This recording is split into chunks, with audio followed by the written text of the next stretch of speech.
कुछ मूल बातें वो स्पष्ट हो जाएंगी तो श्लोक फिर अपने आप खुल जाएगा।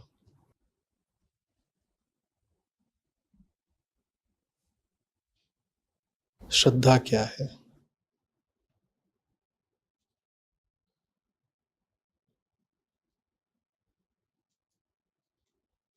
बहुत सीधी सी चीज है श्रद्धा, बहुत सरल है,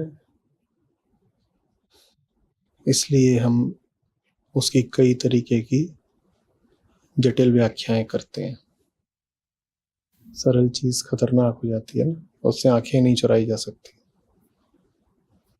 जो चीज सरल है, सीधी है, जिसके दो चार अर्थ सामान्यतया निकलेंगे ही नहीं, आप उस चीज के साथ फिर खिलवाड़ नहीं कर सकते, उसके विकृत अर्थ नहीं कर सकते। लेकिन जो सरल हो, अगर वही खतरनाक हो तो उससे पीछा छुड़ाना जरूरी हो जाता है, और पीछे छुड़ाने के लिए फिर दो चार तरह के दाएं बाएं के विकृत अर्थ करने आवश्यक हो जाते हैं। तो श्रद्धा को लेके हमने बहुत सारी बातें फैला दी हैं, कई तरह के अर्थ कर दिए हैं। श्रद्धा बहुत सीधी चीज है। कोई पारलौकिक इकाई नहीं चाहिए श्रद्धा रखने के लिए। किसी में श्रद्धा नहीं रखी जाती, कोई दूसरा नहीं चाहिए जिस पर भरोसा करना हो। श्रद्धा का अर्थ होता है कि जो कर्म मुझे अपनी अधिकतम सत्यनिष्ठा के साथ सही लग रहा है वो करूंगा, और फिर जो परिणाम आएगा उसी परिणाम को शुभ मानूंगा। लिख लीजिए। अब श्रद्धा की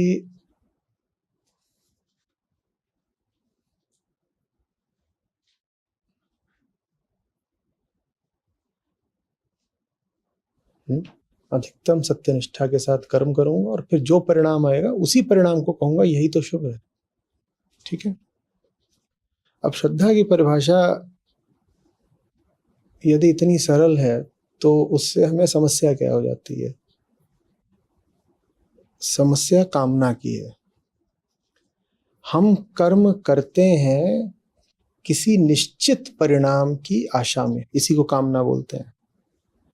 तो जो परिणाम है वो पहले तय किया जाता है, परिणाम पर दृष्टि पहले ठहराई जाती है, पहले निश्चित कर लिया जाता है कि परिणाम क्या चाहिए, है ना।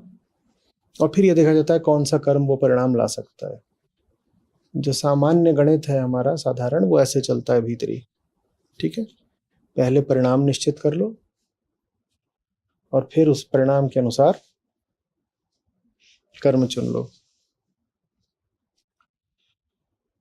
और अगर कर्म का जो वास्तविक परिणाम आया वो अपेक्षित परिणाम से मेल खा गया तो हम कहते हैं कि जो घटना घटी वो शुभ है। ठीक। तो साधारण शुभता की परिभाषा होती है, वो कहती है वास्तविक परिणाम, यदि वास्तविक परिणाम बराबर अपेक्षित परिणाम, तो कहेंगे कि जो घटना घटी है वो है शुभ। ठीक। ये अश्रद्धा है। ये अश्रद्धा इसलिए है क्योंकि इसमें अहंकार ने पहले ही तय कर लिया है कि उसके लिए क्या अच्छा है। उसने पहले ही अपने लिए एक निश्चित अपेक्षित परिणाम बैठा लिया है। कहता है ये चाहिए, मैं तो जानता हूं इसको पाना ही मेरे लिए अच्छा है, और फिर उसको पाने के लिए जो भी कुछ करना पड़े तिया पांचा मैं सब करूंगा। श्रद्धा इससे उलट चलती है। श्रद्धा कहती है काम सही किया ना, उस काम का जो भी परिणाम आया मैं उसको शुभ मानूंगा। श्रद्धा काम को सुनिश्चित करती है, कर्म को। अश्रद्धा फल को निश्चित करती है। श्रद्धा में पहली चीज होती है कर्म, कर्म भी नहीं, कर्ता, कि कर्ता ठीक होगा तभी तो कर्म आएगा। तो श्रद्धा में पहली चीज होती है कर्म या कर्ता, और अश्रद्धा में पहली चीज होती है कर्मफल या कामना या परिणाम, जो बोल लो।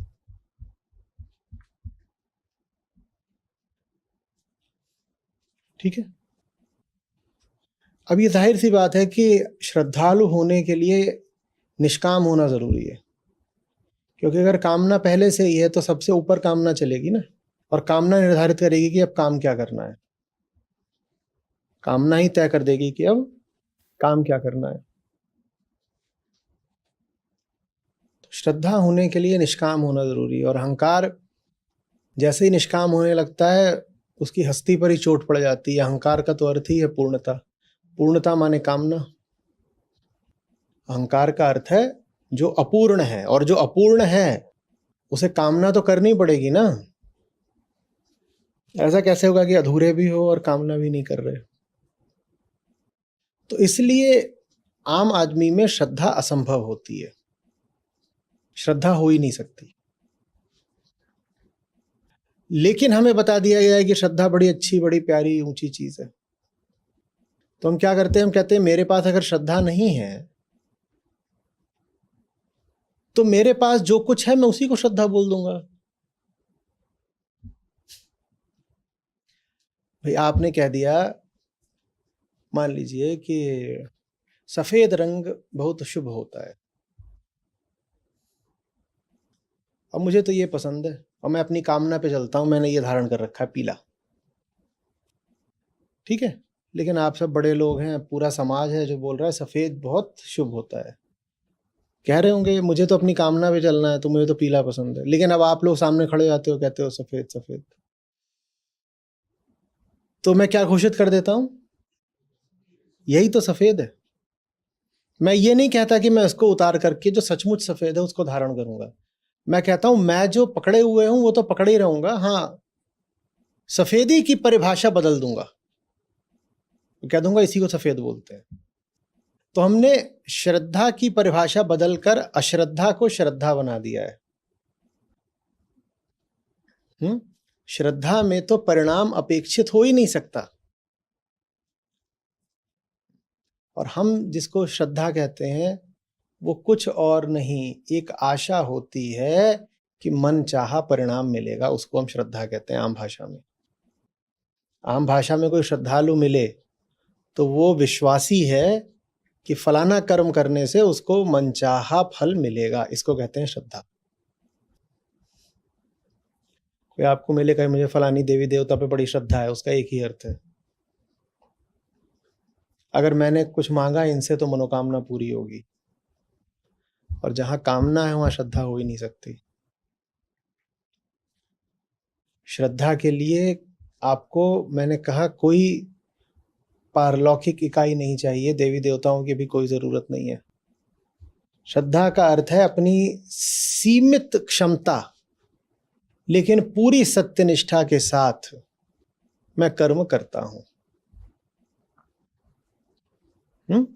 और सत्यनिष्ठा कहां से आती है, आत्मज्ञान से। और कोई सत्यनिष्ठा नहीं होती।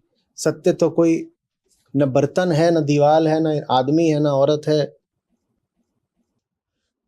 न घर है, न सड़क है। सत्य तो, सत्य को लेकर के क्या निष्ठा रखोगे। सत्यनिष्ठा का अर्थ होता है खुद को जानना, आत्मज्ञान ही सत्यनिष्ठा है।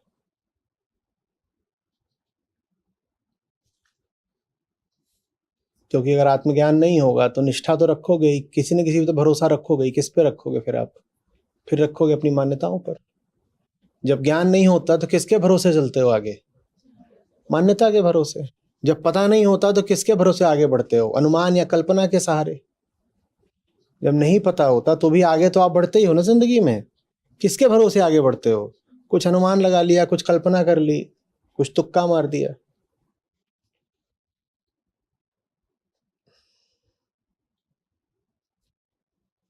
समझ में आ रही है बात?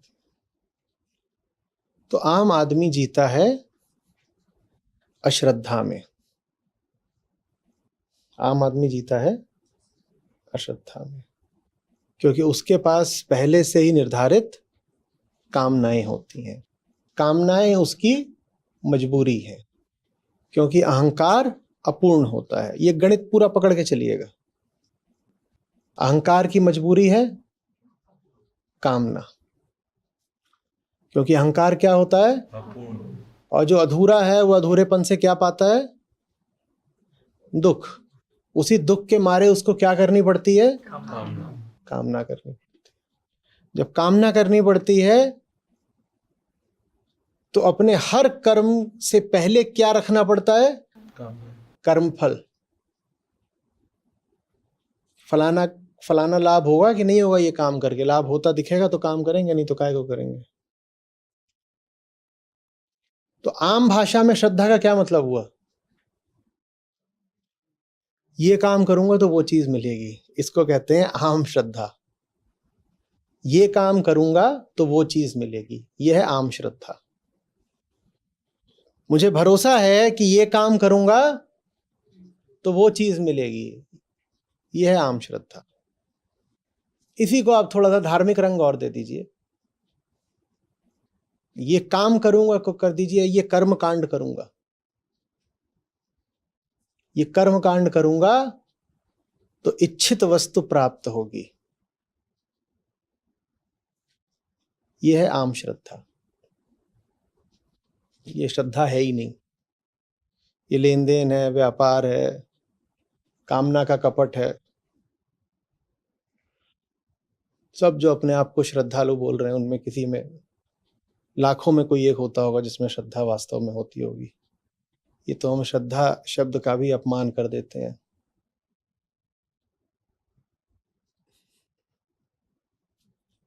समझ रहे बात को?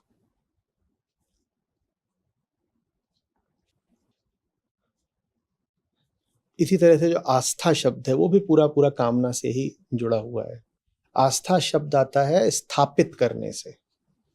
स्थापन, आस्था। क्या स्थापित किया है? ये विश्वास कि कामना पूरी हो जाएगी। तो जो साधारण आस्था है वो भी बस यही है, कामना पूर्ति का सारा प्रपंच। समझ में आ रही है बात? वास्तविक श्रद्धा क्या है? वास्तविक श्रद्धा कहती है मुझे नहीं पता कि सही फल क्या होता है, न मुझे जानना है, मुझे ये पता है सही कर्म क्या होता है, और सही कर्म का जो भी परिणाम आए सर माथे। सही कर्म का जो भी परिणाम आए सर माथे। मैं उसे अच्छा या बुरा बोल ही नहीं सकता। बताओ क्यों? क्योंकि अच्छा या बुरा बोलने के लिए तुलना करनी पड़ती है। तुलना करनी पड़ती है। आपके बच्चे के 18 नंबर आए, अच्छे हैं कि बुरे हैं? हाँ, आउट ऑफ कितने में से? 20 में से भी हो सकते हैं और 500 में से भी हो सकते हैं। तो अच्छा या बुरा बोलने के लिए तुलना करनी पड़ती है ना। जो वास्तविक श्रद्धालु है वो कर्म फल को ना अच्छा बोल सकता ना बुरा बोल सकता, क्योंकि पहले से ही उसके मन में अपेक्षित कर्मफल की कोई छवि है ही नहीं। जब कोई छवि नहीं है तो तुलना कैसे करे? मान लो उसके मन में छवि होती कि फलाना काम करूंगा 100 रुपए मिलेंगे, और उसने फलाना काम करा तो उसको मिले बस 20 रुपए, तो वो कहता कि परिणाम अच्छा नहीं था। पर जब उसने चाहा ही नहीं था कि 100 रुपए मिले, तो उसको 20 मिले तो भी वही बात, और 5,000 मिल जाए तो भी वही बात। तो श्रद्धालु वो है जो, खुद ही बोल दीजिए अब, निष्काम कर्मयोगी है। निष्काम कर्मयोग और श्रद्धा अलग अलग नहीं है, एक ही बात है बिल्कुल। दो अलग अलग दिशाओं से देखा गया है, बात एक ही है। बहुत अलग अलग बातें हो भी नहीं सकती हैं। 50 बातें कहाँ से आएंगी? कुल ये 3 तो होते हैं, इसमें क्या 50 बातें ले आते हैं? इतना तो सरल है मामला सारा।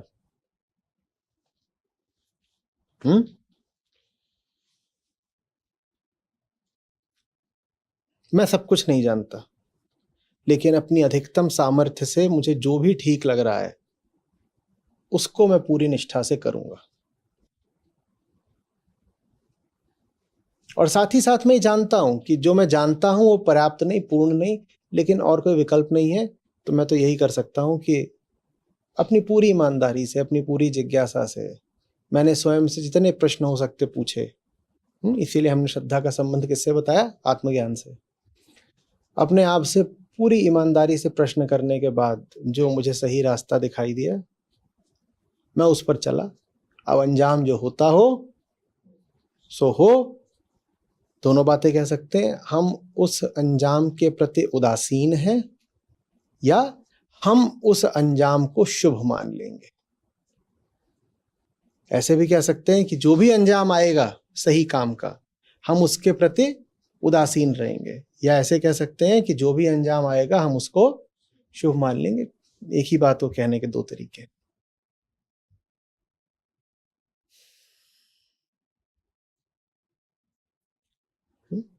अगर उदासीन रहेंगे तो उसको हम कह देते हैं निष्कामता, और जो ही परिणाम आया उसी को शुभ मान लेंगे तो उसको हम कह देते हैं कि भक्त को प्रसाद मिल गया है। क्या मिला प्रसाद में, ये हमें पता ही नहीं, न जानना है। इतना पर्याप्त है कि भगवान का प्रसाद है। पर यहां किसी कामना पूर्ति करने वाले भगवान की बात नहीं करी जा रही। यहाँ भगवान की किसी छवि की बात नहीं की जा रही, ऐसी छवि जो भक्त ने स्वयं ही बनाई है ताकि उससे मेरी इच्छाओं को सहारा मिल सके।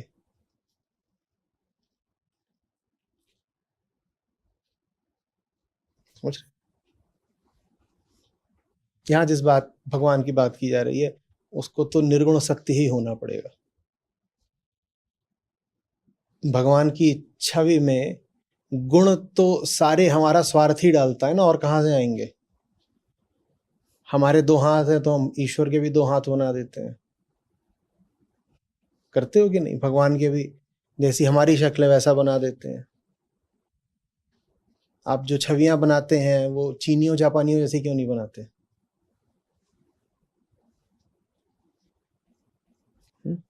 एक बार कोई कह रहा था लेकिन अगर वो हमारा पिता है तो हमारे जैसा तो दिखता होगा। अगर वो हमारा पिता है तो हमारे जैसा तो दिखता होगा, तो इसमें क्या बुराई है अगर हमने उसको अपने जैसा बना दिया मूर्ति में? एक छोटा सा झंझट रह गया है। वो आपका तो पिता है, लेकिन सिर्फ आपका पिता नहीं है ना, वो चीनियों का भी तो पिता है। और अभी बात आगे तक जाएगी। वो कुत्ते, बिल्लियों, शेरों, सब जानवरों, सब प्रजातियों का पिता है। तो अगर आपको उसकी शक्ल, उसकी मूर्ति इसी आधार पे बनानी है कि वो किसका पिता है, तो फिर तो आप अपने परमात्मा का बड़ा अपमान कर दोगे। आपको कुत्ते जैसा ही बनाना पड़ेगा, वो कुत्तों का भी पिता है। फंसे कि नहीं फंसे? पर ऐसा तर्क दिया जाता है, कहते हैं हमारे ही जैसा तो होगा क्योंकि हमारा पिता है। सब बच्चों की शक्ल अपने बाप से मिलती है ना, तो बच्चे की शक्ल देख के बाप की शक्ल का थोड़ा थोड़ा अनुमान लग जाता है। हाँ वो बाप है, अगर ऐसे ही कहना है ठीक है, बिल्कुल वो बाप है, पर सबका बाप है। वो तो जो सब जड़ पदार्थ है उनका भी बाप है। तो अब बताओ कैसी शक्ल बनाओगे उसकी? अपने जैसी शक्ल बनाना बड़े स्वार्थ का काम है। अपने से आगे देख ही नहीं पा रहे तो अपने जैसी शक्ल, अब वो भी अपने जैसी कैसी कि उत्तर भारत के हैं तो उत्तर भारतीय जैसी, और दक्षिण भारत के हैं तो दक्षिण भारतीय जैसी। अफ्रीका वाले हैं, उनका क्या करना, उनका नहीं पता है। सबको भुला दिया। कॉकेशियंस कहाँ गए? उधर वाले जो रेड इंडियंस है वो कहाँ गए?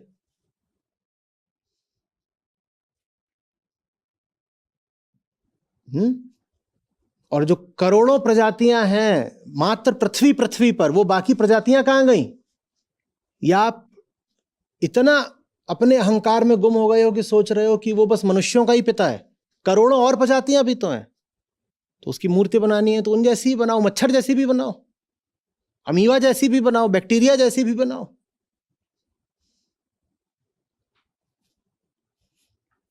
तो इसीलिए जो थोड़े से समझदार लोग थे उन्होंने कहा उसकी कोई छवि नहीं हो सकती। कौन सी छवि बनाओगे? उसकी कोई छवि नहीं हो सकती। या ये कह दो कि सब छवियां उसी की हैं, लेकिन कोई एक छवि निश्चित मत कर लेना, वो गड़बड़ बात हो जाएगी। या तो कह दो ये खंभा भी उसी की छवि है, बादल भी उसी की छवि है, नदी भी उसी की छवि है, फूल पत्ते और सब अच्छी अच्छी बातें नहीं, कीचड़ और दलदल और मृतदेह ये भी उसी की छवि है। या तो ऐसे कर लो, या कह दो कि कोई छवि उसकी छवि नहीं हो सकती। पर ये कुतर्क मत करो कि हमारा बाप है तो इसलिए हमारे जैसा हुआ। पर अध्यात्म के क्षेत्र को बहुत लोग सोच लेते हैं कि बुद्धि वर्जित क्षेत्र है, कि इसमें प्रवेश ही तभी हो सकता है जब बुद्धि शब्द से बहुत समस्या हो जाए, तो फिर वही इस तरह की बातें करते हैं। समझ में आ रही है बात?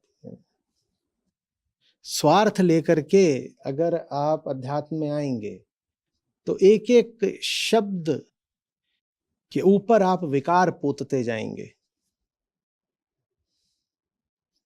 अच्छे से अच्छे, ऊंचे से ऊंचे आपको शब्द दिए जाएंगे और आप उनके निचले से निचले अर्थ करते जाएंगे, क्योंकि आपके लिए कोई शब्द महत्वपूर्ण नहीं है। स्वार्थी के लिए तो बस उसका स्वार्थ महत्वपूर्ण है, कामी के लिए तो बस उसका काम महत्वपूर्ण है।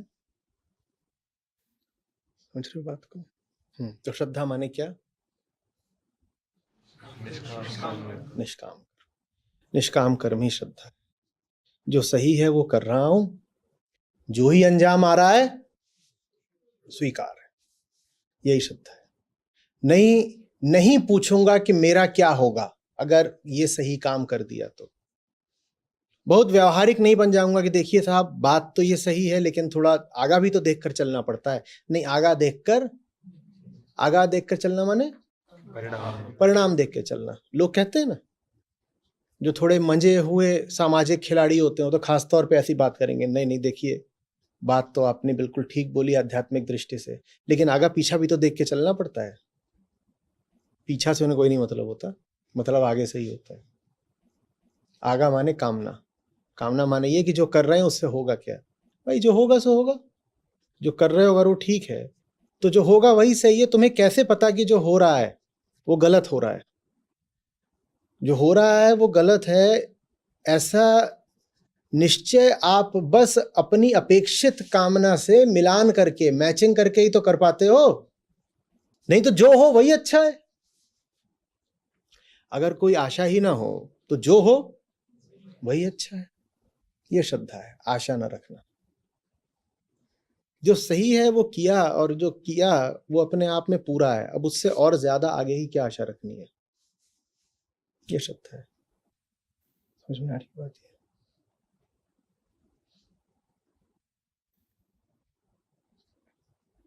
श्रद्धा स्पष्ट है, एकदम स्पष्ट है।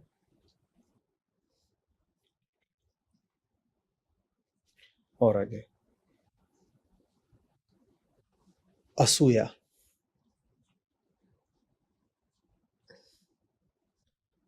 असूया क्या है? अहंकार द्वारा स्वयं को आत्मा के समतुल्य या समकक्ष समझना।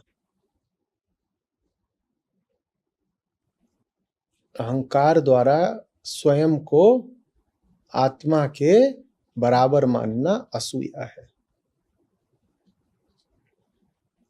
अहंकार अपनी तुलना कर रहा है आत्मा से, और उस तुलना में जब दिखाई दे रहा है कि वो कहीं नहीं ठहरता तो झूठ मूठ ही कह रहा है कि मैं तो बराबर हूं। आम व्यवहार में आप इसे ईर्ष्या जैसा कह सकते हैं।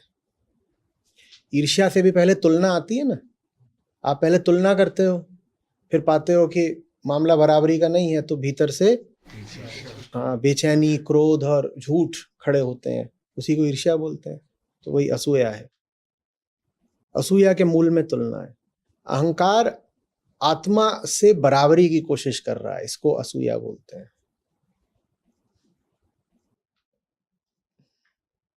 तुलना कर रहा है, बराबरी कर रहा है। बराबरी करके क्या कह रहा है? जरूरत क्या है मुझे सुनने की, मैं तो पहले से ही बराबर हूं। मुझे करना क्या है? सुन के, समझ के, जान के, मान के, त्याग के, साधना से, तप से, बोध से मुझे मिलना क्या है?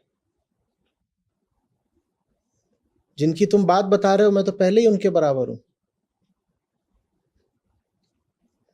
तुम कह रहे हो पूर्ण, मैं कह रहा हूं मैं तो हुई पूर्ण। तुम कह रहे हो निर्विकार, कोई जिसमें दोष ना हो, मैं तो पहले से ही हूं निर्विकार। निर्विकार। और ठीक जब वो ये बोल रहा है, उसको पता है कि ये बोलना भी विकार है, तो भीतर ही भीतर ताप भी बहुत है, जलन भी बहुत है, लेकिन दर्शाना ऐसे है जैसे मामला बिल्कुल ठीक चल रहा है। दर्शाना ऐसे है जैसे आत्मा की सुनने की, आत्मा की ओर बढ़ने की कोई जरूरत ही नहीं है। मैं यहां पर बैठा हूं किससे किससे संबंध बना के? प्रकृति से। और करूंगा क्या उधर आकर के? मेरा तो पहले ही सब ठीक चल रहा है। उधर आके क्या करना है भाई? इधर पहले ही सब ठीक चल रहा है।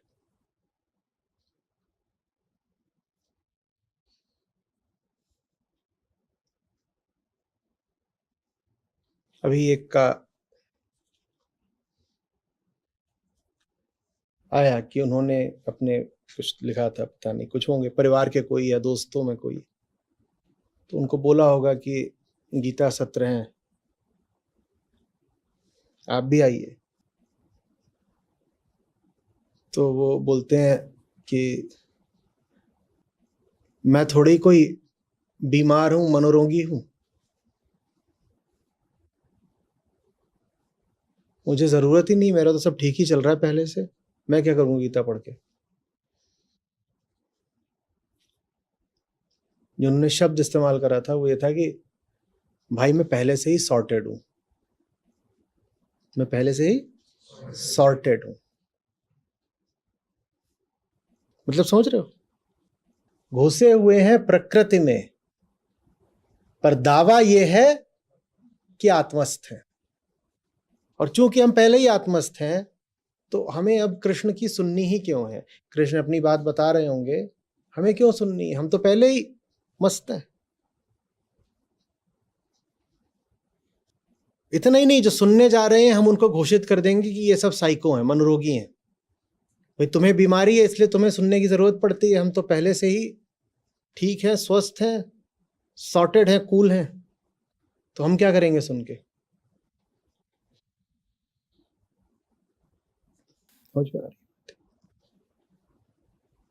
कृष्ण की सुनने के लिए सबसे पहले ये स्वीकार करना पड़ता है ना कि हमें सुनने की जरूरत है, कि हम छोटे हैं, सीमित हैं, झूठे ज्ञान में हैं, बंधन में हैं, और हमें अपनी स्थिति से बाहर आने के लिए जो सहारा मिले हमें उसका कृतज्ञ होना है। ये अहंकार को रुचता नहीं, क्योंकि बात में आ गया ना, स्थिति से बाहर आना। स्थिति से बाहर आना माने अहंकार का ही ढह जाना। तो कहता है कि अगर मैं मान लूंगा कि मेरे पास नहीं है तो फिर मैं ही नहीं बचूंगा। अब कैसा विचित्र विरोधाभास है अहंकार की बातों में और उसके कर्मों में। उसे मानना नहीं है कि वो अधूरा है, लेकिन उसकी एक एक धड़कन में कामना धड़क रही है, और कामना ही क्या प्रमाणित कर देती है? अधूरा है। लेकिन अपने मुंह से उसे कभी नहीं मानना कि मैं बहुत पानी में हूं, मैं बहुत दुर्दशा में हूं। कोई मिला है जो माने? बिरले होते हैं जो मानते हैं कि जिंदगी खराब चल रही है और बहुत अपना बेड़ा गर्क कर रखा है। बहुत कम लोग मानते हैं। मानता कोई नहीं, दिखाते सब यही है कि बहुत बढ़िया चल रहा है, सब बहुत अच्छा चल रहा है। उनके आसपास की जो पूरी उनकी जिंदगी है, वो एक के बाद एक सबूत खड़े कर रही होती है कि तुम्हारा कुछ अच्छा नहीं चल रहा है, कुछ भी अच्छा नहीं चल रहा। पर अगर उन्होंने मान लिया कि अच्छा नहीं चल रहा तो उन्हें बदलना पड़ेगा, बदलने में डर लगता है, तो वो मानने से इनकार कर देते हैं कि अच्छा, अगर सब कुछ अच्छा ही चल रहा होता तो तुम्हारे पास इतनी कामनाएं क्यों होती फिर? अगर सब अच्छा ही चल रहा होता, तुम भरपूरी होते, भीतर से संतुष्ट होते, तृप्त होते, तो तुम्हारे पास इतनी सारी और इतनी अंधी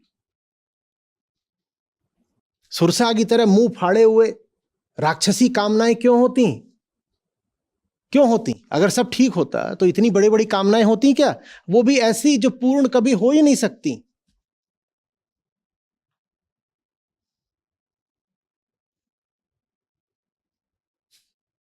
लेकिन दावा क्या है? सब ठीक है, सब बढ़िया है। क्योंकि अगर मान लिया सब ठीक नहीं है तो अपमान होता है। यही नहीं सिद्ध होता कि आज गलत हो, ये सिद्ध होता है कि ये जो पूरी जिंदगी बिताई है 30 40 50 साल की, वही बर्बाद थी, तो मानना नहीं चाहते। और इतने प्रमाण खड़े होते हैं। उन प्रमाणों में जानते हैं एक विशेष प्रमाण क्या होता है? औलादें।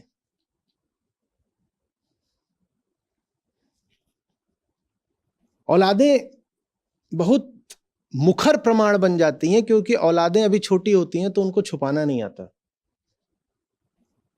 माँ बाप तो अब मंजे हुए पक्के खिलाड़ी बन गए, मान लो 40 साल के हो गए, 50 के हो गए, तो सब छुपा जाते हैं। वो तो ऐसे रहते हैं जैसे कि सचमुच सब कुछ बढ़िया है, क्या है, सॉर्टेड। पर वो बच्चा छोटा है, और उस बच्चे की जो दर्दनाक हालत है वो बता देती है कि मामला तुम्हारे घर में कितना सॉर्टेड है।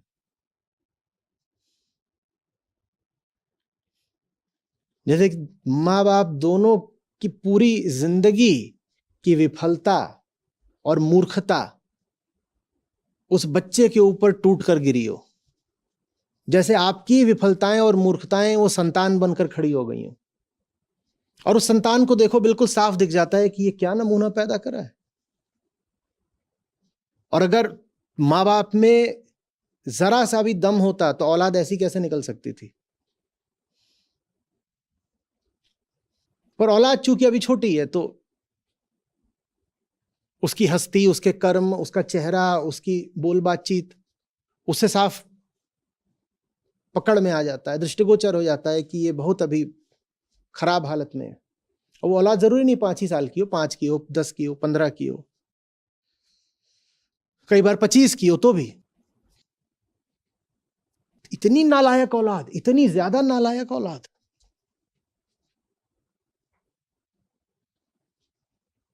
लेकिन बाप की ऐंठ में कोई कमी नहीं आ रही है। बाप उस औलाद का चेहरा देख करने के बाद भी मानने को तैयार नहीं है कि तुम सिर्फ एक असफल बाप नहीं हो, तुम एक असफल इंसान हो। तुम में जरा भी समझ होती तो औलाद ऐसी नहीं निकल सकती थी। फिर वो अपनी विफलता ढकने के लिए क्या करते हैं? वो कहते हैं मैं ये जाहिर ही नहीं होने दूंगा कि औलाद विफल है। एकदम नालायक निकली, 10वीं नहीं पास हो रही, तो इसको ऑस्ट्रेलिया भेज दूंगा, ऑस्ट्रेलिया भेज दूंगा। वहां किसी को पता नहीं लगेगा कि पास हो रहा है, फेल हो रहा है, और ये और कहलाएगा कि फॉरेन रिटर्न है, ऑस्ट्रेलियन यूनिवर्सिटी से कुछ करके आया। वो जो ऑस्ट्रेलियन यूनिवर्सिटी है वो ऐसी है कि बहुत वहां जमीन है और घोड़े बहुत हैं वहां। तो रैंचेस होती हैं, इतना इतना है तो क्या उसमें?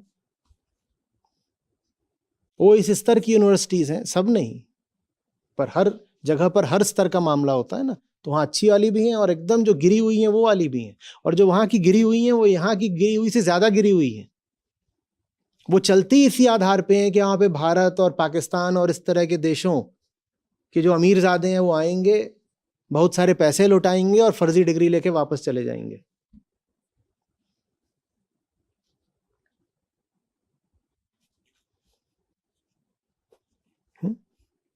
असूया, मैं पहले ही ठीक हूं, मुझे कृष्ण की जरूरत क्या है।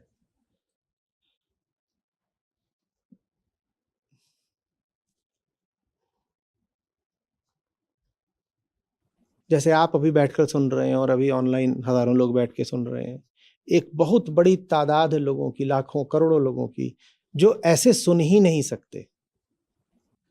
उनके लिए ऐसा बैठना ही बहुत खौफ की बात है,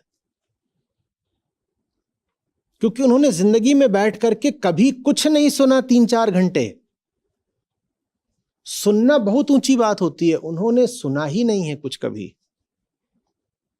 वो अपने ही आंतरिक जगत में रहते हैं, अहंकार का जैसे भीतर एक इको चेम्बर हो, वहां अनुगूंज रहती है, बस अपनी ही बातों की अनुगूंज, तथ्यों से कोई लेना देना नहीं। उनको आप ऐसे बैठा दीजिए, उनको बड़ा अटपटा लगेगा, इधर उधर देखेंगे, उन्हें लगा कि ये तो बेइज्जती जैसी बात है, बैठ के सुनना पड़ रहा है। वो भी ऐसे मुद्दे पे सुनना पड़ रहा है जो पूरे तरीके से व्यक्तिगत है, क्योंकि पूरी गीता व्यक्तिगत है। भले ही उसमें जो सिद्धांत दिए गए हैं वो सार्वजनिक हैं, वैश्विक हैं, निर्वैयक्तिक हैं, लेकिन फिर भी उसका जो असर पड़ता है वो सीधे आपके केंद्र पर पड़ता है। इसलिए गीता है तो पूरी तरह व्यक्तिगत ही। अब आपने एक आदमी को यहां बैठा दिया, वो अपनी दृष्टि में तो बिल्कुल उच्चतम मुकाम हासिल करे बैठा है, और उच्चतम को आत्मा ही बोलते हैं, तो साहब अपनी दृष्टि में तो आत्मस्थ है, और आपने उनको यहाँ बैठा दिया और आप उनके व्यक्तिगत केंद्र पर चोट कर रहे हैं। उनसे झेला ही नहीं जाएगा। 15 मिनट के भीतर कुछ बहाना बना के भागेंगे, और अच्छा होगी भाग जाएं, क्योंकि वो जो 15 मिनट यहाँ बैठेंगे वो आप सब को परेशान कर डालेंगे। कान में खुजली करेंगे, इधर देखेंगे, उधर देखेंगे। उन्हें समझ में ही नहीं आएगा कि इतने लोग बैठ करके ध्यान से ये बात सुन कैसे सकते हैं। एक एक शब्द उनकी जिंदगी की खोखली इमारत पर, बेबुनियाद इमारत पर हथौड़े की चोट जैसा है।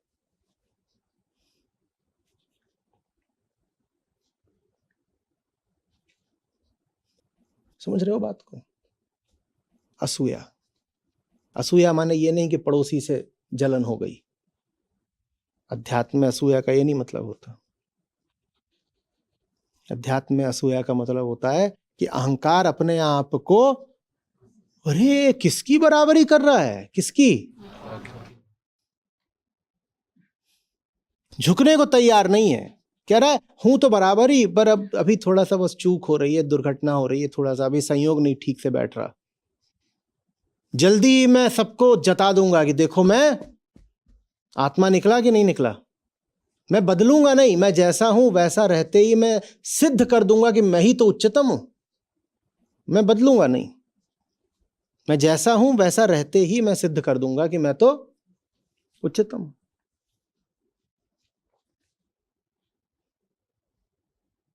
स्क्वॉश का खेल होता है, उसमें जो ग्रिप होती है वो बहुत महत्व की होती है, बहुत महत्व की।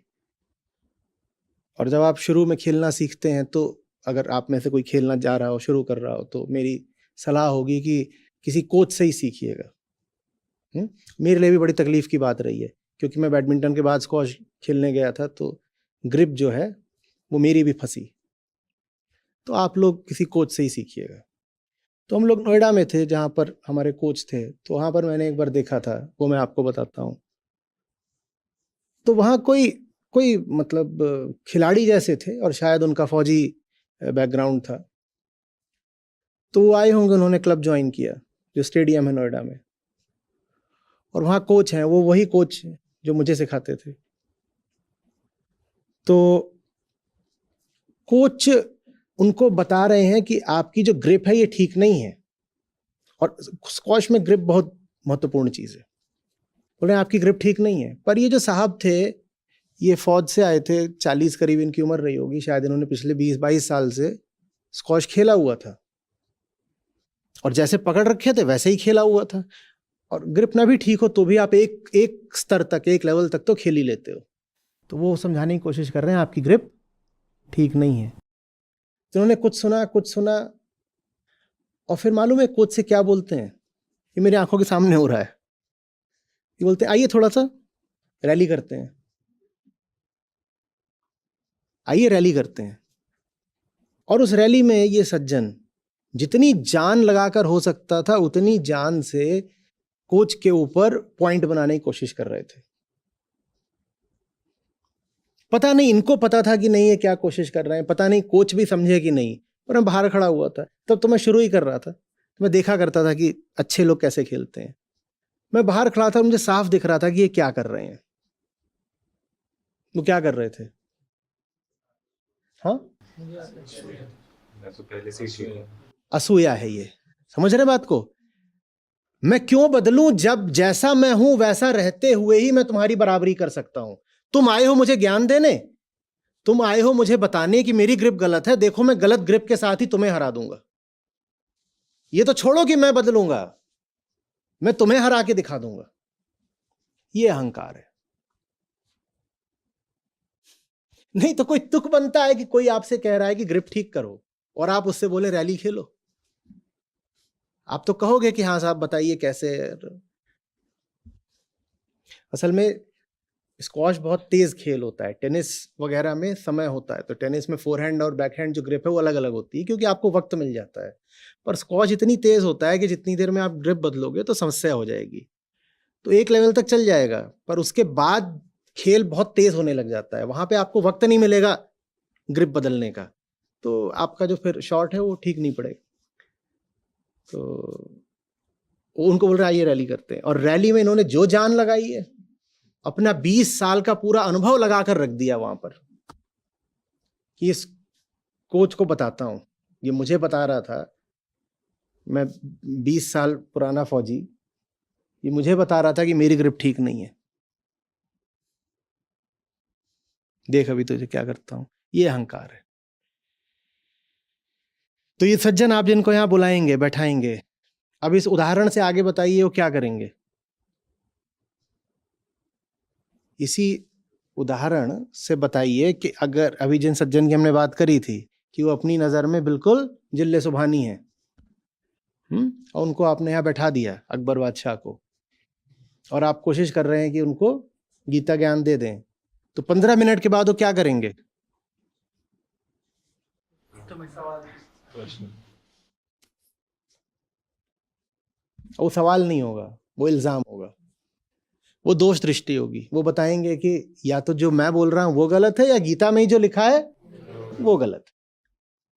अब गीता को गलत बोल देना सीधे सीधे थोड़ा हिम्मत की बात होती है, तो इतना नहीं बोल पाएंगे, तो वो मेरे ऊपर लगा देंगे कि आप जो बोल रहे हो उसमें कोई दम नहीं है, ये सब तो ठीक है हमें पता है। और फिर बात को जैसे ही बढ़ाएंगे थोड़ा तो चले जाएंगे, you see when I was in PNG as the head of their फलाना डिवीजन। ये क्या बताया जा रहा है? बताया जा रहा है कि जो ऊंचे से ऊंचा होता है वो तो मैं हासिल कर चुका हूँ। तो कौन सी आत्मा की बात कर रहे हो जनाब? आप ये क्या गीता में बता रहे हो कि आत्मा उच्चतम है? उच्चतम तो मैंने हासिल कर लिया, और उच्चतम क्या है? पीएनजी की फलानी डिवीजन का हेड था मैं, यही तो उच्चतम होता है, वो तो मैंने हासिल कर लिया।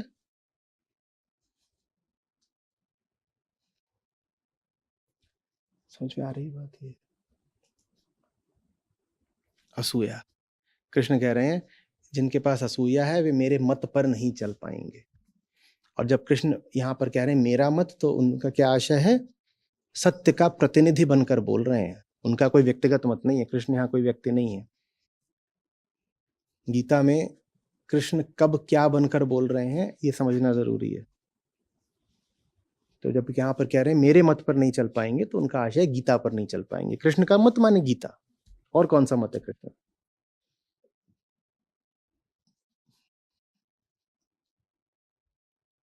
समझे? और जो अनुसुया हो गए, अनुसुया का नाम सुना है? कौन है अनुसुया? महाभारत में है? कहाँ है? हाँ, बड़ा सुंदर नाम है। पर हम अपनी बच्चियों के ऐसे नाम रखते नहीं। हम उनका नाम क्या? आशा, तृष्णा, माया। 3 है, एक का नाम है आशा, एक का तृष्णा, एक का माया। बहुत खुश है।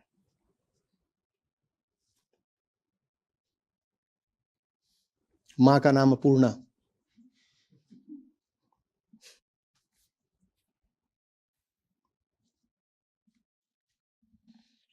क्या कह रहे हैं फिर आज कृष्ण?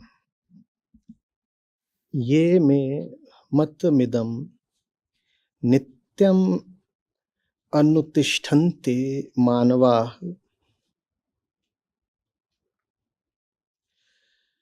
श्रद्धावन्तो अनसूयन्तो मुच्यन्ते ते अपि कर्मभिः।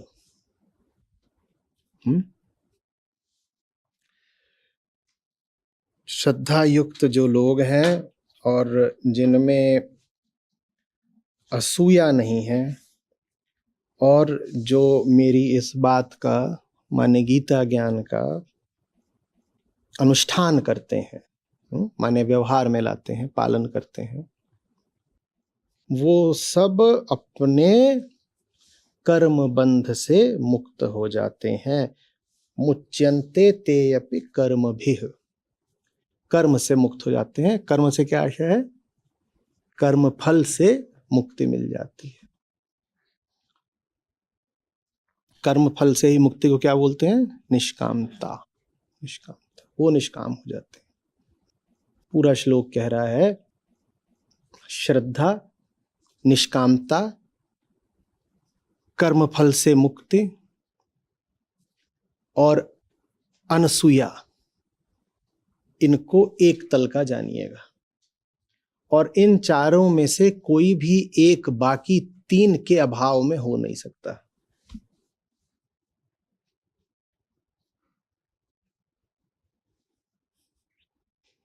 अभी तक श्री कृष्ण ने तीसरे अध्याय में जितनी बातें बताई हैं, उन बातों का आप पालन कर पाए, समझ लीजिए उसकी एक शर्त दे रहे हैं आज।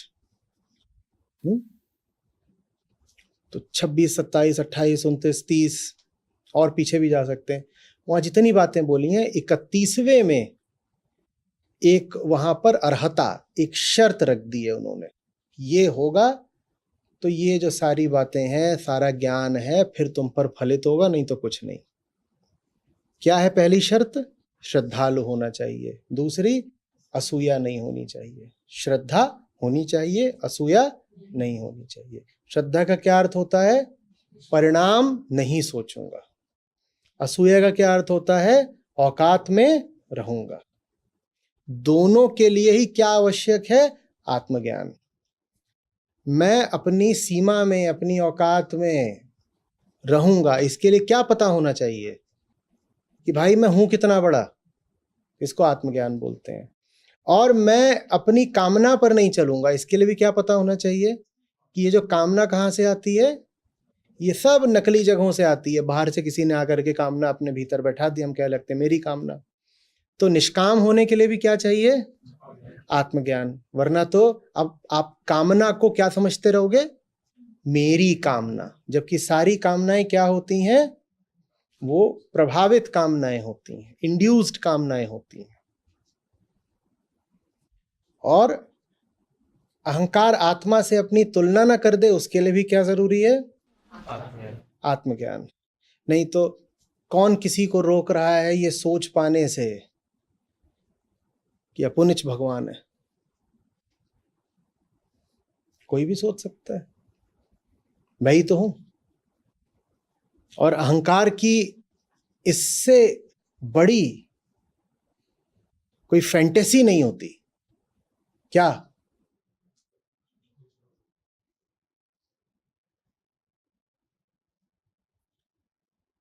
और ऊपर ऊपर आप उससे कहेंगे नहीं भाई तुझे पता है तू अहंकार थोड़ी है, तू आत्मा है। तो अरे नहीं यार ऐसे क्यों बोल रहे हो, मैं तो अहंकार हूं। फिर जब मौका देखेगा कोई आसपास सुन तो नहीं रहा, तो आपको बुलाएगा और आपके कान में बोलेगा लगता तो मुझे भी यही है। पर नैतिकता के मारे समाज में थोड़ी विनम्रता दिखानी पड़ती है। पर भीतर ही भीतर ख्याल तो मेरा यही है। क्या? आत्मा तो मैं ही हूं। मैं जैसा हूं, मैं ही पूर्ण हूं, मैं ही परफेक्ट हूं। कमी थोड़ी मुझ में कोई।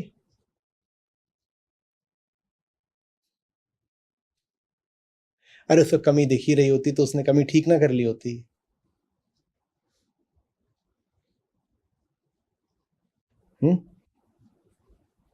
अभी कल या परसों मैंने किसी को पकड़ा कुछ गड़बड़ करते हुए, जैसे ही पकड़ा तो क्या बोलता है, पर मेरे विचार से तो जो मैं कर रहा हूँ बिल्कुल ठीक है। और ये वक्तव्य 5वीं बार आ रहा है। तो ये वक्तव्य मैं सुनूं तो मुझे क्रोध तो उठता है, और फिर ये भी दिखाई देता है कि इसको तो सचमुच यही लग रहा होगा ना कि यही ठीक है, नहीं तो कर काहे को रहा होता। फिर मैं कहता हूँ बेटा लग तो तुझे रहा है, लेकिन सच की पहचान ये है कि वो कभी मर नहीं सकता, वो कभी भी अनस्तित्व में नहीं जा सकता। तो माने तेरे लिए भी वो मौजूद तो हमेशा रहता है ना, एक विकल्प बन के। तो जो कुछ भी लग रहा है उसका लगना तूने चुना है। सच्चाई भी तो तुझे लग सकती थी ना। मैं नहीं इनकार कर रहा कि अभी जो तूने चुना है वो तुझे लग रहा है, पर फिर अब मैं तुझे इस बात पे पकड़ूंगा कि तुझे यही क्यों लग रहा है, तुझे कुछ और क्यों नहीं लग रहा, क्योंकि लग तो कुछ और भी सकता था। झूठ मिट सकता है, सच को मिटा पाओगे कभी? तो सच मंद पड़ जाए पर मिट तो नहीं सकता ना। अमर ऐसे ही थोड़ी बोलते हैं उसको। तो मौजूद तो वो हमेशा ही था एक विकल्प की तरह, आपने उसको काहे नहीं चुना? अब नहीं चुना तो इस बात पे आपको पड़ेगी।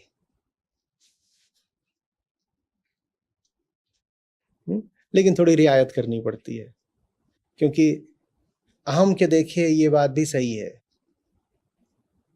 कि उसको जो लग रहा है उसको सचमुच वही लग रहा है, उसको तो सचमुच वही लग रहा है। और कई बार वो थोड़ी मासूमियत के साथ बोल भी देता है, पर मुझे तो ऐसे ही लग रहा है। अब ये समझ में नहीं आता कि इस मासूमियत पे उसको पुचकारें या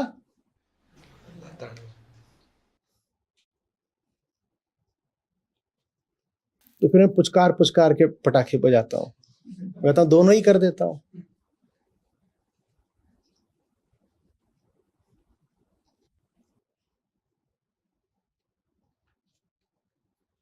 समझ में आ रही है बात? श्रद्धा बिना आत्मज्ञान के नहीं हो सकती। कृपा करके ये मार्ग वगैरह अलग अलग मत कर दिया करिएगा कि श्रद्धा तो भक्ति मार्ग वालों की होती है और भक्ति मार्ग में आत्मज्ञान का क्या काम। ये सब बहुत फिजूल की नौटंकियां हैं, बहुत हो गई, समाप्त करिए। इन्हीं नौटंकियों ने धर्म को कहीं का नहीं छोड़ा। एकदम मूर्खता की बातें, इन्हीं के कारण कोई आदमी मंजिल तक नहीं पहुंच पाता। इन्हीं के कारण समाज में इतनी तरह की भ्रांतियां फैलती हैं, अंधविश्वास फैलते हैं, आदमी आदमी का शोषण करता है। और मुक्ति तो छोड़ दो कि धर्म से मुक्ति मिलेगी, हम पता नहीं कितने ऐसे बंधन अपने लिए खड़े कर लेते हैं धर्म के नाम पर, जो उनके पास भी नहीं होते, जो अधार्मिक है। बहुत लोग चुनते हैं धर्म को त्याग देना, क्योंकि वो कहते हैं कि धर्म वालों से कहीं अच्छी जिंदगी तो अधर्म या विधर्म वालों की है, तो कहते हैं छोड़ो ना। धर्म वालों में अगर दिख रहा होता कि एक संपूर्णता है, शांति है, मौन है, मुक्तता है, तो होना तो ये चाहिए था ना कि सब लोग धर्म की ओर खींचे चले आते। होना तो ये चाहिए था, अच्छी चीज की ओर क्यों कौन नहीं आएगा। पर होता उल्टा है, सब मूर्खताएं धर्म वालों में दिखाई देती हैं। अगर आपसे कहा जाए कि जल्दी से जाके एक मूर्ख आदमी खोज लाओ, तो ज्यादा संभावना है कि वो किसी धार्मिक पंडाल में मिलेगा। सबसे ज्यादा मूर्ख वहीं पाए जाते हैं। और ये बहुत क्षोभ की बात है, इससे ज्यादा दुखदाई बात नहीं हो सकती, पर यही है, धर्म मूर्खताओं का अड्डा बन गया है। मुझे किसी से बात करनी हो, हम गीता पर बात कर रहे हैं, लेकिन देखिए स्थिति यहां तक आ गई है, मुझे किसी से बात करनी हो, कोई आदमी बोले कि मैं तो पक्का धार्मिक हूं, और कोई आदमी बोले मुझे धर्म से कोई लेना देना नहीं, मैं इस दूसरे आदमी से बात करना ज्यादा पसंद करूंगा। ज्यादा संभावना है कि मैं उसको गीता समझा पाऊंगा। धार्मिक आदमी से तो बात करना ही बहुत मुश्किल है। बहुत फिजूल की मान्यताओं का, हठ का, अहंकार का,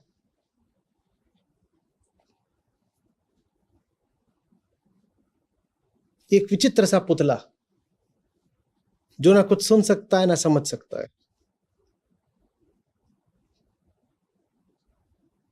और ये मैं कोई हिंदुओं की नहीं बात कर रहा, दुनिया भर में ऐसा ही है, बल्कि ये भी हो सकता है कि दुनिया भर में भारत से और ज्यादा हो।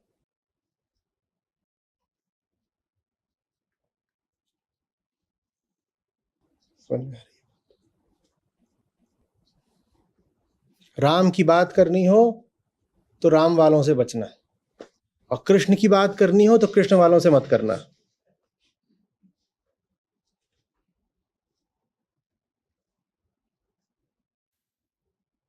कर्म बंध से मुक्ति या भव बंध से मुक्ति और श्रद्धा एक ही बात कैसे है, कौन बताएगा? कर्म बंध से मुक्ति और श्रद्धा एक ही बात कैसे है, कौन बताएगा?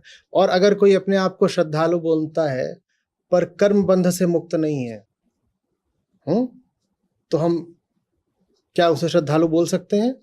नहीं। तो ये दोनों एक कैसे हैं, कौन समझाएगा?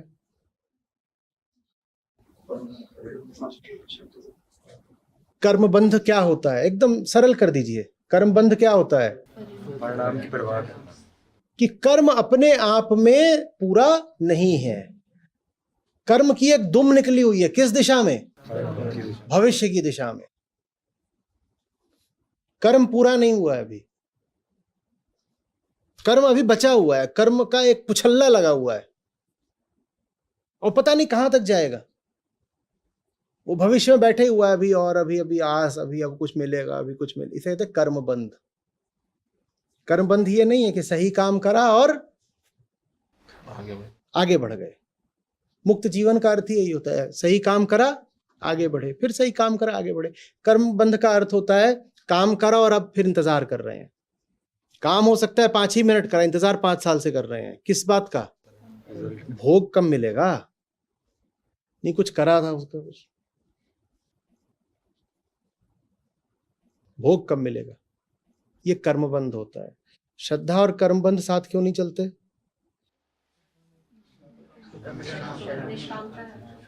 श्रद्धा में भी नहीं देखा जाता कि क्या मिलेगा, और कर्म मुक्ति में या निष्काम कर्म में भी नहीं देखा जाता कि आगे क्या मिलेगा। तो श्रद्धा और निष्काम कर्म एक ही बात, ठीक है? ऐसे भी आप कह लो, बहुत एकदम जमीनी तरीके बोल रहा हूं। अध्यात्म में जितनी अच्छी अच्छी बातें हो ना, वो सब एक ही हो। और इस बात को आप अपने गृह कार्य की तरह ले लो कि जितने ऊंचे ऊंचे शब्द बताए जाते हैं, आप देखिए कि वो सब कैसे कहां पर जाकर एक हो जाते हैं। कुछ तो आपको सरलता से दिख जाएंगे कि एक ही हैं, कुछ में आपको थोड़ी मेहनत करनी पड़ेगी समझने में कि ये एक कहां पर है, पर सब एक होंगे। 5 सत्य होते हैं क्या?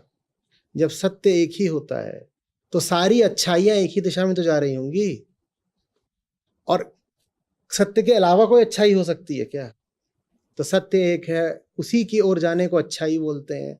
तो ये जो सारी अच्छाइयां हैं वो एक ही दिशा में, जब कुछ उसमें अंतर तो ऐसा होता नहीं। असूया न रहे, श्रद्धा रहे, दोनों के लिए साझी शर्त क्या है? आत्मज्ञान। अब अपने आप से ईमानदारी से पूछिए, क्या ये बात आप साफ साफ देख पा रहे हैं? लिखिए कैसे। असूया का मतलब ये हिथिया कि चींटी अपने आप को क्या मानती है? हाथी। चींटी क्या मानती है? हाथी। और अगर जीवन सबूत देता है कि तू हाथी नहीं है, तो वो क्या करती है? सबूत कोई झुठला देती है, या जाती है कहीं से और नया सबूत लाने कि मैं तो हाथी जैसी हूं। या कि अगर मैं चींटी हूं भी तो भी मैं हाथी को तो परास्त कर सकती हूं, तो फिर हाथी होने का लाभ ही क्या है? मैं जैसी चींटी हूं मुझे ऐसे ही रहने दो ना, मैं तो हाथी को हरा दिया, मैंने हाथी को हरा दिया।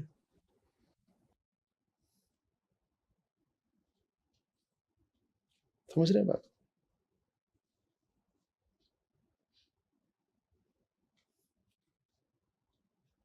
धर्म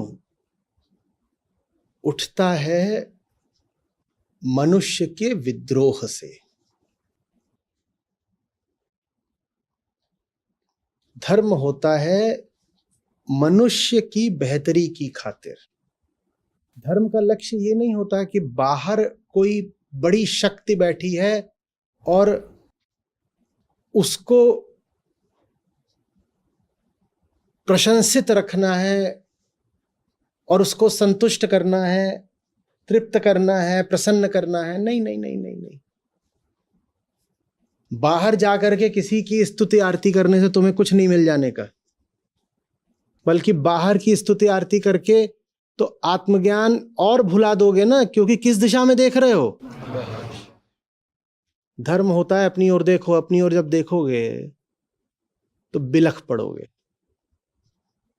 धर्म हो इसलिए नहीं होता कि बाहर वाले को बोल दो कि अरे तुम कितने महान हो, फलाने देवता को प्रसन्न कर लिया मैंने कई तरीके की भेंट चढ़ा करके। कर लिया होगा, देवता है, देवता तो होते ही महान है, तुमने उन्हें कर भी लिया प्रसन्न, तो तुमने क्या, तुम इतनी छोटी सी चीज तुम्हारे करे से क्या, केला चढ़ा के आए हो कि देवता केला खाएंगे, क्या प्रसन्न हो जाएंगे तुम्हारे? नारियल खाएंगे, अपने सर पे फोड़ लो नारियल। धर्म इसलिए नहीं होता कि बाहर कोई है उसको जाकर के केला नारियल दिखाए। धर्म होता है कि अपनी जिंदगी को देखो कि कितनी गर्हित चल रही है, एकदम पतित, कीचड़ में लौट रहे हैं भीतर, और बहुत बहुत छोटी जिंदगी है और बहुत बड़ा हिस्सा निकाल दिया है।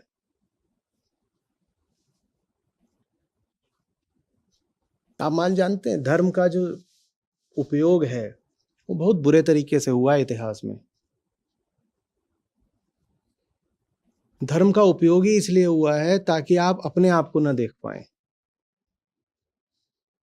बाहर देखते रहें। वास्तविक धर्म होता है अपने आप को देखना, नकली धर्म होता है जो आपको बाहर की चीजें दिखाना शुरू कर देता है, और जैसे ही आप बाहर की चीजें देखनी शुरू करते हो वैसे ही आपका शोषण होना शुरू हो जाता है। उदाहरण के लिए भारत और सब सभ्यताओं में यह रहा कि जो राजा होता है वो ईश्वर द्वारा मनोनीत होता है और वो ईश्वर का प्रतिनिधि होता है। ये बात हमेशा रही। तो फिर राजा ने जो धर्म के ठेकेदार थे उनको दान दक्षिणा भी खूब दी, और वो जाके प्रजा को बताते थे जो राजा है ना ये सीधे ईश्वर ने भेजा है। तो उससे प्रजा कैसी रहती थी? दबी दबी रहती थी। ये इस्तेमाल हुआ है धर्म का। धर्म इसलिए थोड़ी ही है कि तुम देखो कि वो जो राजा है वो कहां से आया है और उसको किस ईश्वर ने भेजा है। धर्म इसलिए ताकि तुम अपनी दशा को देख पाओ। इसलिए आत्मज्ञान के अलावा कोई दूसरा धर्म नहीं होता। आत्मज्ञान के अलावा बाकी जितनी बातें धर्म के नाम पे हो रही हैं वो या तो षड्यंत्र है या मनोरंजन है। आत्मज्ञान ही धर्म है, उसके अलावा जितनी बातें हो रही हैं उनको या तो साजिश जानिएगा या मनोरंजन।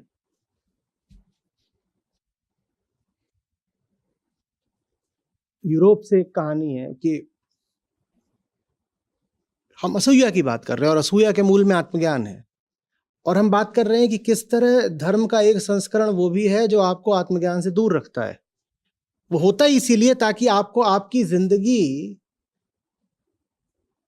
की विकृति और तेजहीनता पता न चलने पाए। तो यूरोप से एक कहानी है, अभी अभी वहां पर ये पूरा औद्योगिक काम शुरू हुआ था, तो वहाँ एक बड़ा शहर था औद्योगिक, तो वहाँ जो चर्च था वहाँ बहुत मजदूर रहते थे सब, क्योंकि नई फैक्ट्रियां लग रही हैं और वो सब लेबर इंटेंसिव होती थी, तो उसमें बहुत बहुत लाखों की तादाद में मजदूर थे। तो उसमें जो मजदूरों के घर लौटने का समय होता था, ठीक उसी समय चर्च में घंटियां बजने लग जाएं और कई तरह के कर्मकांड शुरू हो जाएं और मजदूरों से कहा जाए आ जाओ सब यहाँ खड़े हो जाओ, अब कुछ बढ़िया होने वाला है। तो कोई देख रहा था ये, और उसने जा करके पूछा चर्च वाले से, वहाँ जो भी रहा होगा पादरी वगैरह, पूछा ये सारा काम आप ये जो शाम को करते हो ये समय आपने कैसे चुना? बोले सुबह सुबह जब मजदूर काम पे जाता है उस समय तो हड़बड़ी में रहता है, और रात भर की नींद के बाद वो ताजा रहता है, उसमें फुर्ती और प्राण रहते हैं, तो ठीक है उस वक्त बढ़िया है, हम उसको जाने देते हैं। अपनी फुर्ती और अपनी ताकत से वो जा करके मिल में या फैक्ट्री में पूरा काम करता है। वो शाम को घर लौट के आता है, वो देखता है उसका बच्चा बीमार है, उसके घर में खाने को नहीं है, मिल का मालिक उसका शोषण कर रहा है, उसको बहुत कम पैसे दिए जाते हैं, उसकी बीवी फटे हाल है। वो देखता है कि चारों तरफ बीमारी फैली हुई है, वो देखता है कि जिंदगी में उसे कुछ नहीं मिल रहा है जैसी जिंदगी वो जी रहा है।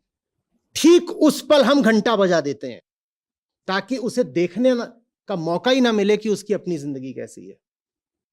ये काम किया है धर्म ने। हम आपको देखने ही नहीं देंगे कि आपकी जिंदगी कैसी है। हम धर्म का संबंध बाहर वाली चीजों से बना देंगे, और वो जो बाहर वाली चीजें हैं हम साल भर चलाएंगे। कभी ये त्योहार आ जाएगा, कभी ये चीज आ जाएगी, कभी फलानी एकादशी आ जाएगी, कभी ये आ जाएगा, अब ये श्राद्धों के इतने लंबे दिन आ जाएंगे, फिर ये करो, फिर वो करो, फिर ये करो, बच्चा पैदा हो गया 20 दिन तक ये करो, कोई मर गया 40 दिन तक ये करो। लगातार तुम फंसे रहो बाहर के कार्यक्रमों में ताकि कभी तुम्हें मौका ही ना मिले कि खुद को देख पाओ। वास्तविक धर्म होता है आत्मज्ञान। लेकिन ये जो आयोजित धर्म रहे हैं दुनिया भर में, ये आत्मज्ञान के बिल्कुल विपरीत चले हैं कि जो साधारण अवस्था में किसी मनुष्य को आत्मज्ञान सहज ही हो भी जाए, हम तुम्हें उतना भी होने नहीं देंगे। कोई चला गया है घर से, हम तुम्हें मृतक के पास बैठकर रोने भी नहीं देंगे, हम तुमको विचार भी नहीं करने देंगे कि उसका जीवन कैसा बीता, उसका तुम्हारा रिश्ता कैसा था, रिश्ते में क्या था जो सुंदर था, भरपूर था, और रिश्ते में क्या था जो बहुत छोटा रह गया, कमजोर रह गया। हम ये सब सोचने नहीं देंगे। इधर मृत्यु हुई नहीं कि इधर से वो 4 आ जाएंगे और वो शुरू कर देंगे अपना पूरा कार्यक्रम। अब ये करिए, अब ये करिए, अब ये खरीद के लाइए, अब इसकी व्यवस्था करिए, अब यहां रुकिए, अब फलाने चौराहे पर जाइए, अब फलाना पेड़ ढूंढिए, अब ये करिए, और ये कार्यक्रम रोज चलता रहेगा। क्योंकि मृत्यु बड़ी जबरदस्त चीज होती है। जो बिल्कुल भी अपने भीतर झांक कर नहीं देखना चाहते, मृत्यु उन्हें भी विवश कर देती है कि थोड़ा अपनी जिंदगी में तो देखो। तो ऐसे जो भी मौके आते हैं, धर्म ने व्यवस्था कर दी कि उसमें आप अपने भीतर देखने की मोहलत ही ना पाए।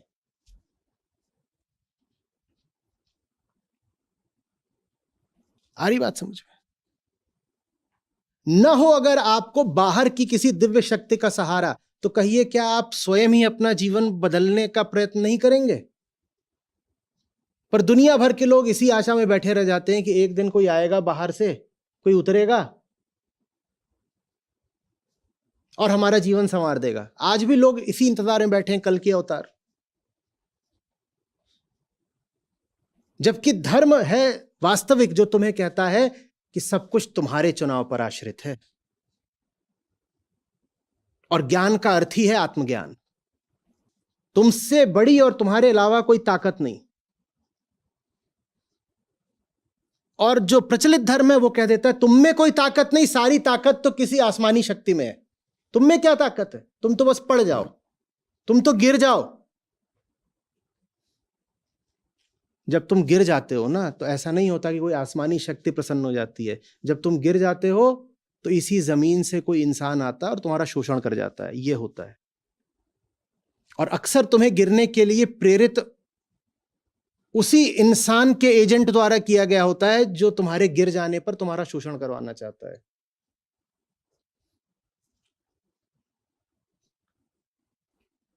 तो दुनिया भर में, सब मुल्कों में, सब धर्मों में पादरियों का, पुरोहितों का, मौलानाओं का एक बड़ा वर्ग रहा है जिसका काम ही यही रहा है। उनका काम रहा है कि जो लोग धनपति बने हुए हैं या सत्तापति बने हुए हैं,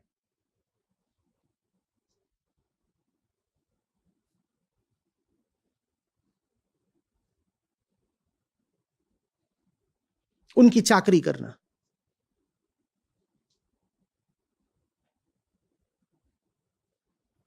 जनता को कहना कि देखो भगवान तो उनके पक्ष में है ना।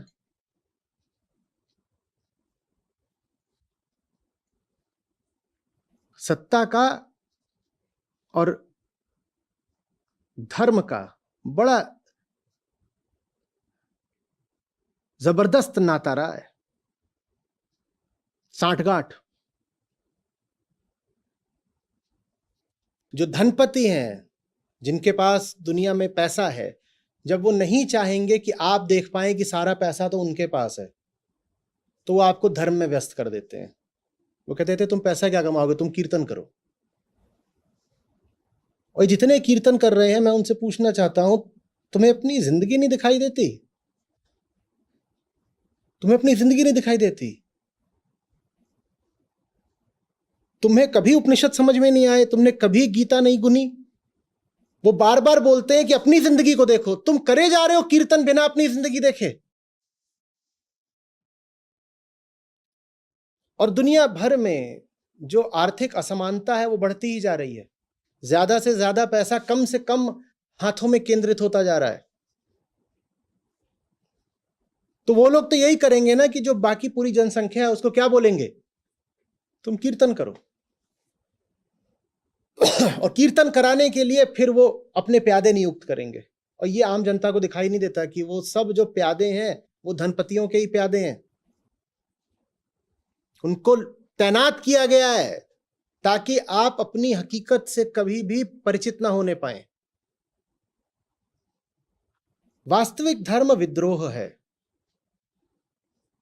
और नकली धर्म नकली समर्पण है।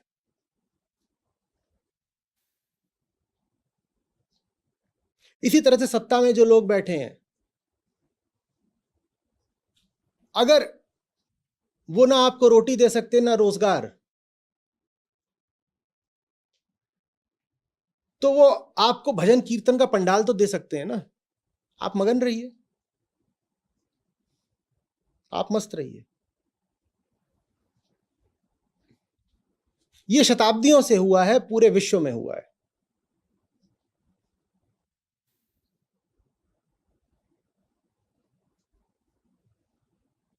आप स्त्री हैं, आप घर में हैं, आप 100 तरीके के काम कर रही हैं, हर तरीके का आपका शोषण हो रहा है, तो आप पूछेंगे मुझे मिल क्या रहा है? आपको कहा जाएगा स्वर्ग, पुण्य। ताकि आप ये ना देख पाए कि अभी ठीक अभी तो आपको कुछ भी नहीं मिल रहा। ये धर्म का काम रहा है, तमाम तरह के शोषण को आगे बढ़ाना।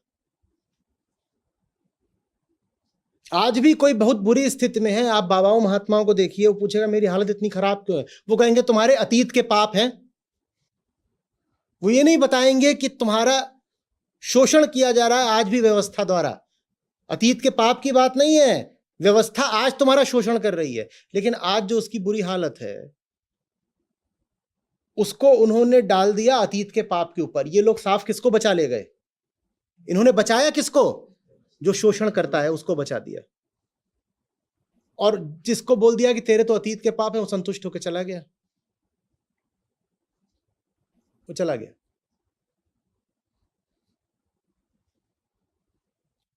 वो कह रहा है तो ठीक, अब मैं जितना दुख भुगत रहा हूं उतने मेरे पुराने पाप कट रहे हैं, तो ये जो दुख भुगत रहा हूं ये अच्छी बात है, इससे पुराने पाप कट रहे हैं। उसको ये पूरी तरह से छुपा दिया कि भाई तू दुख में इसलिए है क्योंकि कोई और मजे मार रहा है। और इस दुनिया में तो द्वैत का सिद्धांत चलता है, भौतिक जगत में। तू दुख में इसलिए तुझे रोटी नहीं मिल रही, तुझे रोटी इसलिए नहीं मिल रही क्योंकि कोई दूसरा है जो 100 रोटियां खा रहा है।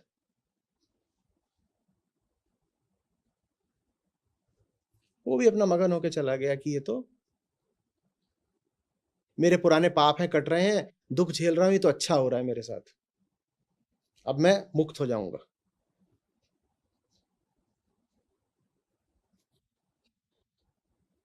फिर बोल रहा हूं आज शायद 5वीं बार, आत्मज्ञान के अलावा कोई धर्म नहीं होता। और धर्म के नाम पे अगर आपने आत्मज्ञान के अलावा कुछ भी और पकड़ लिया तो बुरी तरह मारे जाएंगे। एक से एक शिकारी घूम रहे हैं आपका शिकार करने को।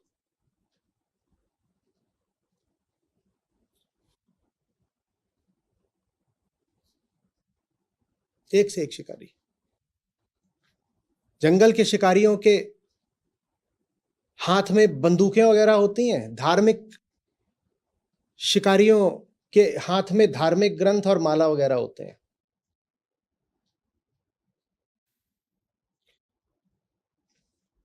अध्यात्म, अध्यात्म माने स्वयं को और गहराई से जानना। आत्मज्ञान के अलावा अध्यात्म कुछ भी नहीं होता। एक धर्म होता है जो मुक्ति देता है, वो आत्मज्ञान वाला धर्म है। और आप देखिएगा कि हमें जितनी बीमारियां लगी हैं पिछली शताब्दियों में, वो भी तो धर्म से ही आई है ना। ये एक दूसरे किस्म का धर्म होता है जो सिर्फ बीमारी देता है।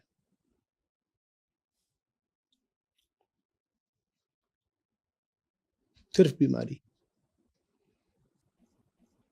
जब हम कहते हैं कि समाज सुधार का काम चला है भारत में पिछले 200 साल से, तो बताइए कौन सा समाज सुधार का काम है जो वास्तव में धर्म सुधार का काम नहीं था। समाज सुधार का मतलब ही होता धर्म सुधारना, क्योंकि समाज में जितनी मूर्खताएं होती हैं वो धर्म के नाम पर ही तो चल रही होती हैं। एक धर्म होता है जो मुक्त करता है और एक धर्म होता है जिससे बड़ा बंधन दूसरा नहीं है।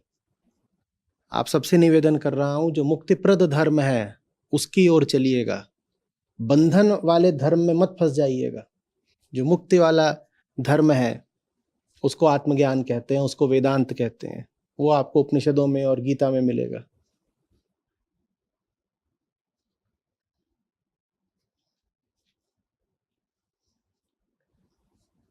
जो बंधन वाला धर्म है वो कहाँ मिलेगा? वो पांडालों में मिलेगा, प्रथाओं में मिलेगा, परंपराओं में मिलेगा। उसको धर्म मानिएगा ही नहीं, उसे कुछ भी और नाम दे दीजिएगा, उसे धर्म मत बोलिएगा। अच्छे से इसको भीतर बैठा दीजिए घिस घिस के। धर्म माने आत्मज्ञान। आत्मज्ञान के अलावा कोई कुछ भी कर रहा हो, बोले धार्मिक काम करने जा रहा हूं,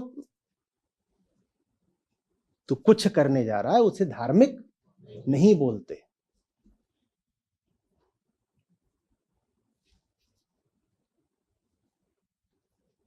श्राद्ध के दिन आ रहे, उनमें कौए का बड़ा महत्व हो जाएगा। ठीक है, तुम जो करना चाहते हो करो, कौआ मोर जो भी तुमको करना करो, लेकिन इसको तुम धार्मिक मत बोलना। ये काम धार्मिक नहीं है। बाकी आपको करना करिए, सबकी अपनी अपनी मर्जी है, आप कर सकते हैं, पर ये धार्मिक नहीं है काम। धार्मिक काम सिर्फ क्या है?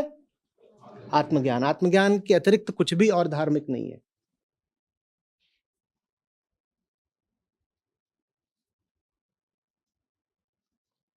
बाकी सब ऐसे ही है। आप मान्यता है, मान्यता।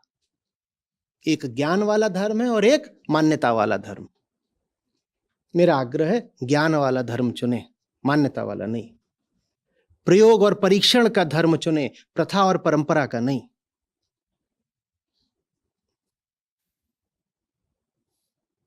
हर समाज में बहुत तरह के लोग होते हैं ना, अलग अलग स्तरों के लोग होते हैं।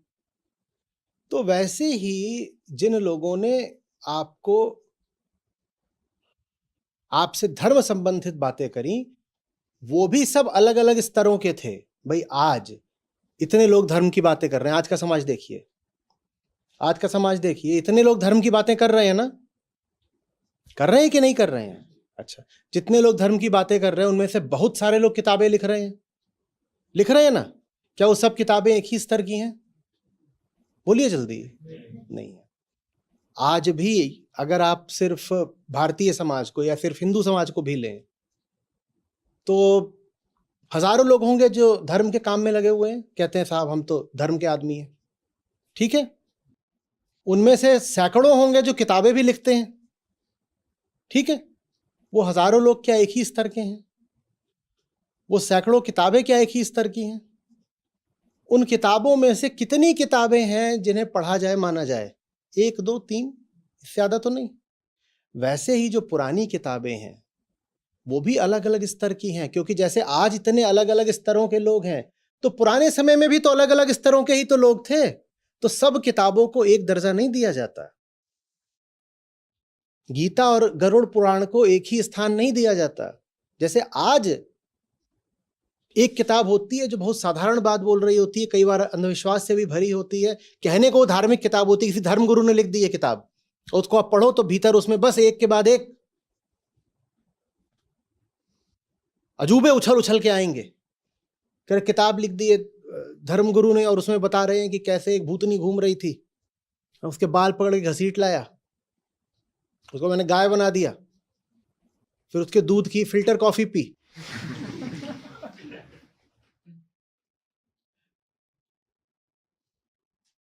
बड़ा मजा आता है। तो एक ये भी धर्म ग्रंथ है जिसमें इस तरह की बातें हैं कि भूतनी को भैंस बना के उसकी कॉफी पिएंगे।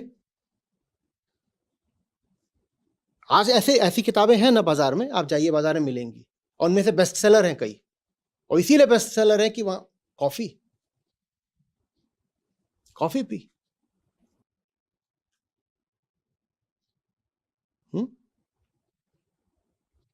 और दूसरे तल की भी किताबें होती हैं। वैसे ही पुरानी किताबों के भी अलग अलग तल होते हैं।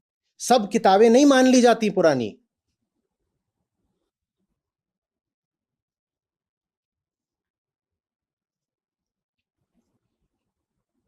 और किसी बात को सिर्फ इसलिए तो बिल्कुल ही नहीं मान लेना है कि वो पुरानी है।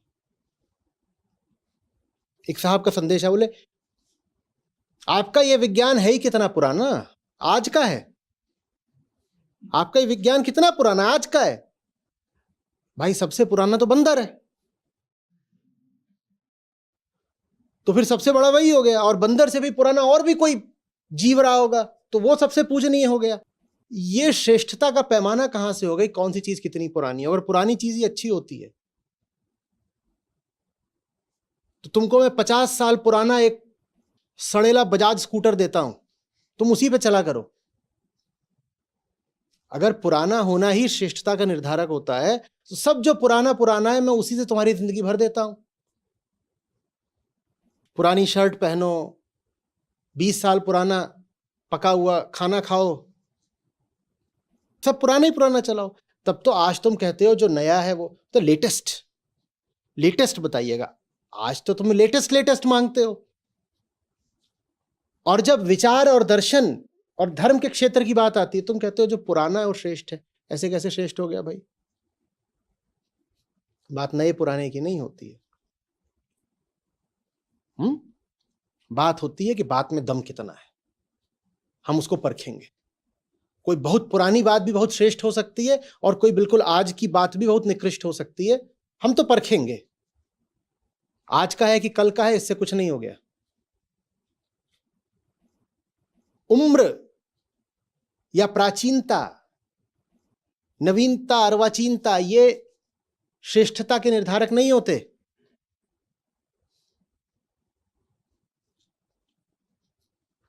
मैं किसी से कह रहा था, मैंने कहा था अगर हम अष्टावक्र गीता में अष्टावक्र मुनि को आदर के साथ कहते हैं, उन्हें आप बोलते हैं, वो कैसा कह रहे हैं ऐसे कहते हैं, तो मैंने पूछा कि अभी हम कठोपनिषद में हैं तो हम नचिकेता को भी उसी आदर के साथ क्यों नहीं संबोधित कर रहे, बताओ। उम्र की बात है क्या? और नहीं तो हम नचिकेता को ऐसे क्यों बोल रहे हैं जैसे बच्चा है? सिर्फ इसलिए कोई उम्र में बड़ा है तो वो आदरणीय हो गया। और अगर जो उम्र में बड़ा है वही आदरणीय हो गया तो फिर तो अष्टावक्र भी आदरणीय नहीं है, क्योंकि अष्टावक्र की भी उम्र छोटी है। तो ये कहां का तर्क है कि चीज पुरानी है इसलिए बहुत बढ़िया है? आप छोड़ के जाइए अपनी, जो भी आप लेके आए हैं, कौन सी लेटेस्ट कौन सी लेके आए हैं, ये hyundai लेके आए हैं। मैं आपको 1940 की एम्बेसडर दूंगा।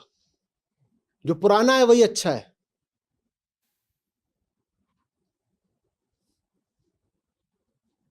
अच्छा छोड़िए, ये तो आपको क्या हो गया, दिल की बीमारी है, ठीक है, आपका हम वही उपचार करेंगे जो 1920 में किया जाता था। 1920 में जिस तरीके से दिल की बीमारी का इलाज किया जाता था वैसे ही करेंगे कि नहीं, लेकिन और पुराना होना चाहिए। आप तो प्राचीनता में विश्वास रखते हैं। तो अब हम जाएंगे ईसा पूर्व 8वीं शताब्दी में। वहां जब दिल की बीमारी होती थी तो दिल बाहर निकाला जाता था, लोहार को दिया जाता था,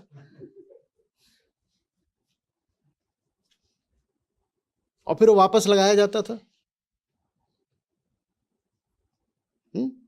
वैसे दिल आज भी पुरानी मम्मियों में पाए जाते हैं। जिसको लगा दिया जाता था फिर सीधे उसकी मम्मी बनाई जाती थी, एकदम फौलादी दिल लोहे के।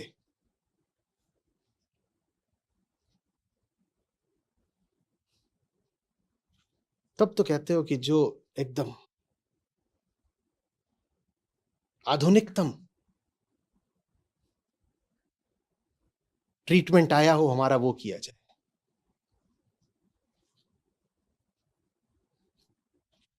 समझ में आ रही बात? ये सब इसलिए बोल रहा हूं क्योंकि यही वो बातें हैं जिनके तर्क देकर आपको आत्मज्ञान से रोका जाएगा। आपको कहा जाएगा तुम होते कौन हो जानने वाले, जो कुछ भी जाना जा सकता था वो अतीत में जाना जा चुका है, तुम ज्यादा अब अकल ना लगाओ।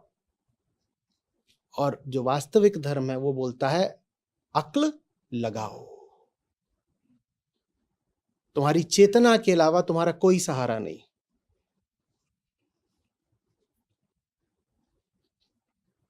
सोचो, समझो, विचार करो।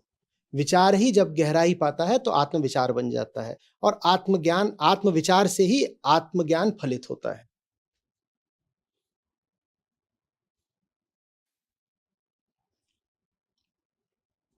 बताइए।